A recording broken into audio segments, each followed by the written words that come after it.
Hello everyone. Today we will discuss meaning of planning. आज हम नियोजन का अर्थ समझेंगे। नियोजन क्या होता है? देखिए, नियोजन का आशय अगर हम वर्तमान या भूतकाल के अनुभव तथा पूर्व अनुमान के आधार पर भविष्य के लिए जो रूपरेखा तैयार करते हैं वही हमारा नियोजन कहलाता है। नियोजन की आवश्यकता न केवल प्रबंध एवं व्यवसाय के क्षेत्र में होती है बल्कि मानव जीवन के प्रत्येक क्षेत्र में होती है। जैसे स्टूडेंट एग्ज़ाम से पहले अपनी प्रिपरेशन की प्लानिंग करता है, एक प्रत्याशी चुनाव लड़ने से पहले चुनाव जीतने की योजना बनाता है। इसी प्रकार से जो सोशल रिफॉर्मर्स होते हैं, सोशल सर्विस करने वाले होते हैं, वो समाज की बुराइयों को, कुरीतियों को दूर करने के लिए योजना बनाते हैं। देश का फाइनेंस मिनिस्टर देश की इकोनॉमिक प्रोग्रेस की गति को बढ़ाने के लिए योजना बनाता है। इस प्रकार हम कह सकते हैं कि प्रत्येक विवेकशील व दूरदर्शी व्यक्ति योजना बनाता है। योजना बनाने की विवेकपूर्ण क्रिया को ही नियोजन कहते हैं। अब हम डेफिनेशन देखेंगे। According to Hart, planning is the determination in advance of a line action by which certain result are to be achieved. Heart कहते हैं नियोजन कार्यों की श्रृंखला का अग्रिम निर्धारण है जिसके द्वारा निश्चित परिणाम प्राप्त किए जा सकते हैं। ऐसे ही M.E. हल्ले डिफाइन करते हैं, planning is deciding in advance what is to be done.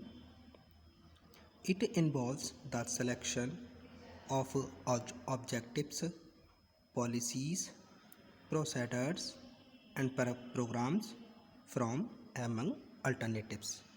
M.E. हल्ले बताते हैं कि क्या करना है, इसका पहले से निर्धारण नियोजन कहलाता है।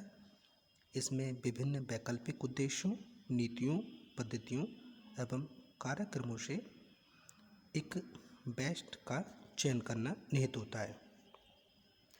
ऐसे ही हेयंस और मैसी ने डिफाइन किया है, planning is the function of a manager in which he decides in advance what he will do.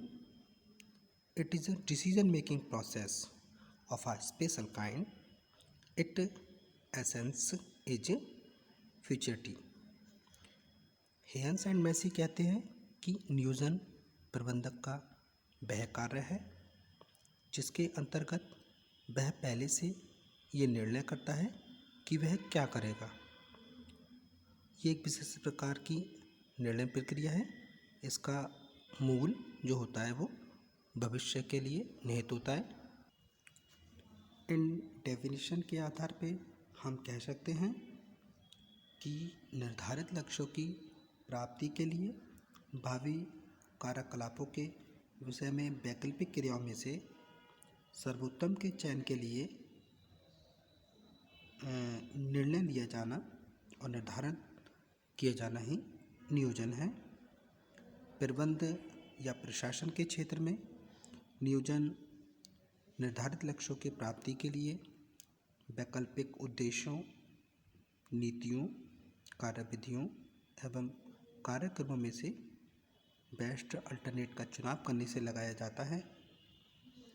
इस प्रकार हम देखें तो नियोजन में एक निश्चित लक्ष्य होता है।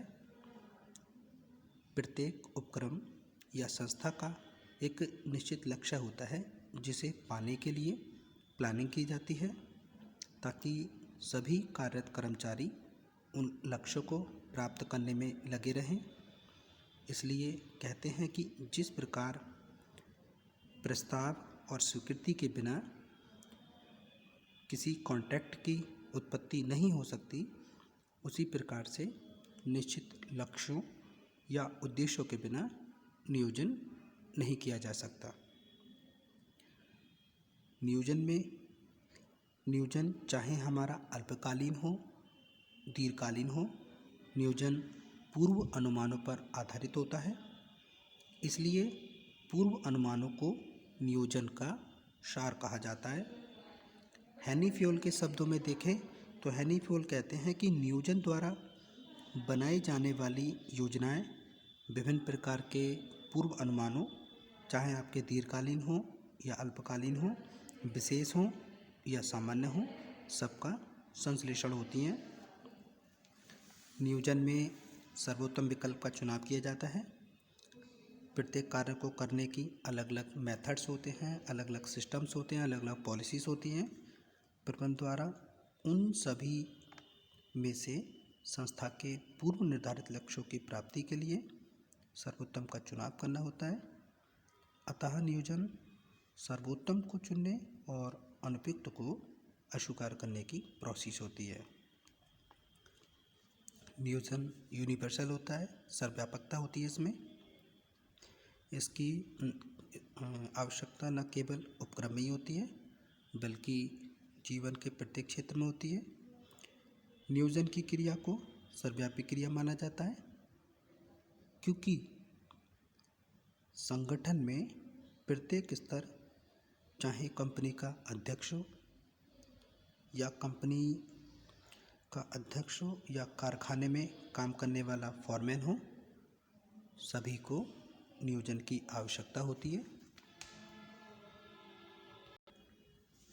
नियोजन को मानसिक, बौद्धिक, निरंतर एवं लोचयुक्त प्रक्रिया कहा जाता है।